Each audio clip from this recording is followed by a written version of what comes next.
China likes to live in a bubble. It's a different world behind the Great Wall, one that believes that China is a superpower and at the center of the earth. Well, this alternative reality is a carefully constructed facade, built by the propaganda machine of Xi Jinping. The Chinese call it the new era. It was a thought floated by President Xi 2 years ago, when he was unanimously handed a second term. Kicking it off, Xi Jinping said that China has now stood up, grown rich, become strong, and is moving towards the center stage. The statement was a declaration.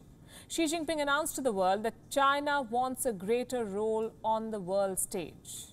Well, tonight on Gravitas, we'll bust China's facade. We'll give you a measure of where China really stands on the world stage and how its expansionist agenda has upended the international rules-based order. Xi Jinping had once said, China will never seek hegemony or engage in expansion, but this map punctures that claim.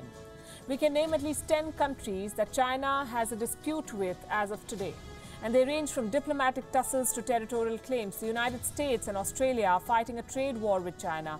India is engaged in a border standoff. There are multiple flashpoints on the high seas, the South China Sea, the East China Sea, where China is caught up in a dispute with at least 7 countries. The list of disputes is much longer, but China buys the silence of many countries. And that brings us to the second map. This one is about the Chinese money trap. We could count more than 80 countries, 80, that now owe money to the dragon. China is the world's biggest creditor, too big to fail, but ready to repossess smaller countries when they can't keep up with debt repayment. Our third map should give you a fair bit of an idea where China really stands on the world stage.